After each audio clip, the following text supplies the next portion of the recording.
This is a story about a world obsessed with stuff. It's a story about a system in crisis. We're trashing the planet, we're trashing each other, and we're not even having fun. The good thing is that when we start to understand the system, we start to see lots of places to step in and turn these problems into solutions.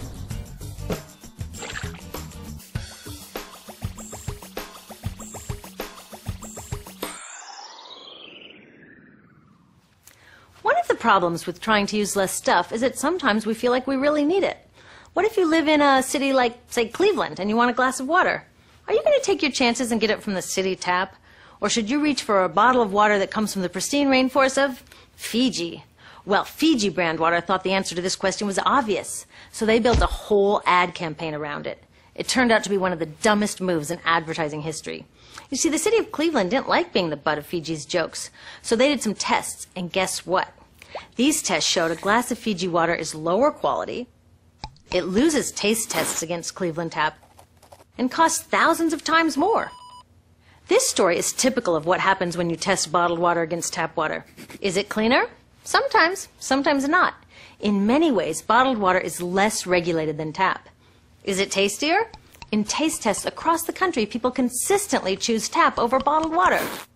These bottled water companies say they're just meeting consumer demand. But who would demand a less sustainable, less tasty, way more expensive product, especially one you can get for almost free in your kitchen?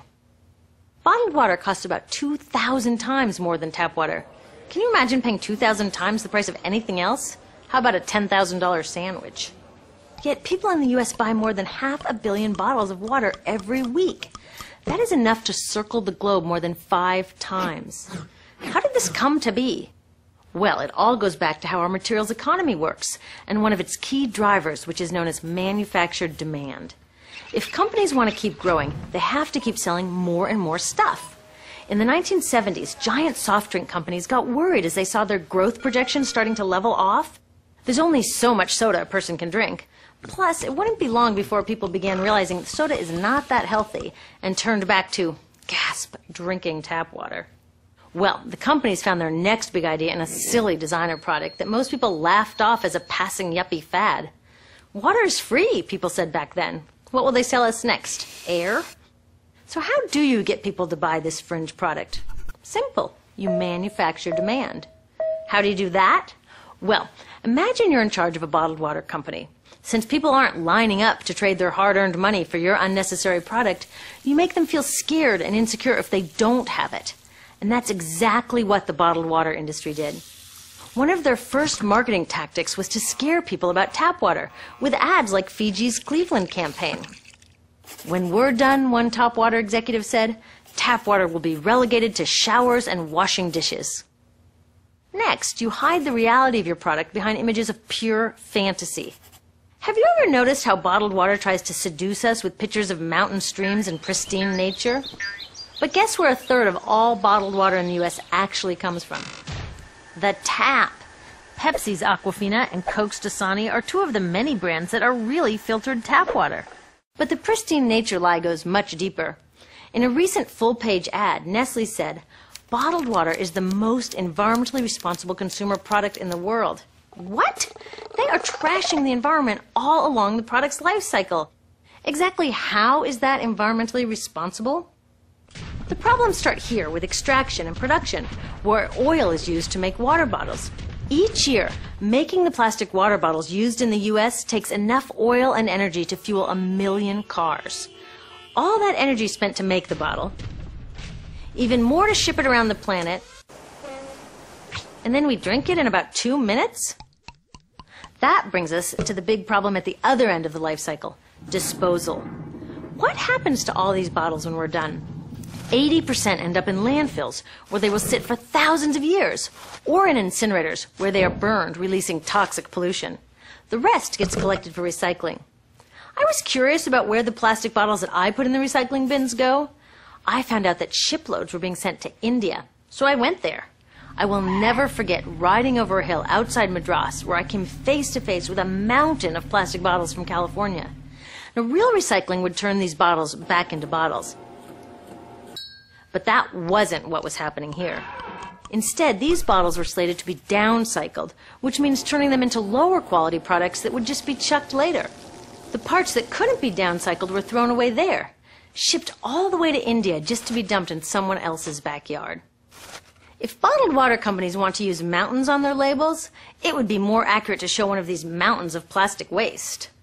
Scaring us, seducing us, and misleading us. These strategies are all core parts of manufacturing demand. Once they've manufactured all this demand, creating a new multi-billion-dollar market, they defend it by beating out the competition.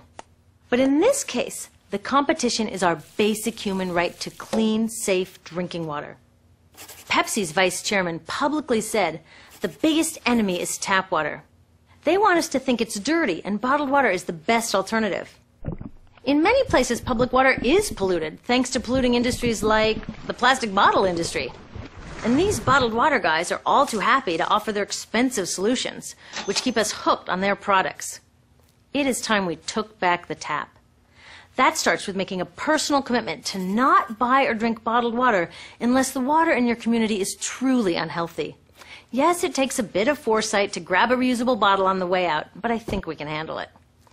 Then take the next step. Join a campaign that's working for real solutions, like demanding investment in clean tap water for all. In the U.S., tap water is underfunded by $24 billion, partly because people believe drinking water only comes from a bottle. Around the world, 1 billion people don't have access to clean water right now. Yet cities all over are spending millions of dollars to deal with all the plastic bottles we throw out. What if that money was spent improving our water systems, or better yet, preventing pollution to begin with? There are many more things we can do to solve this problem. Lobby your city officials to bring back drinking fountains. Work to ban the purchase of bottled water by your school, your organization, or entire city. This is a huge opportunity for millions of people to wake up and protect our wallets, our health, and the planet. The good news is it's already started. Bottled water sales have begun to drop while business is booming for safe, refillable water bottles. Yay! Restaurants are proudly serving tap, and people are choosing to pocket the hundreds or thousands of dollars they would otherwise be wasting on bottled water. Carrying bottled water is on its way to being as cool as smoking while pregnant. We know better now. The bottled water industry is getting worried because the jig is up. We are not buying into their manufactured demand anymore. We will choose our own demands, thank you very much, and we're demanding clean, safe water for all.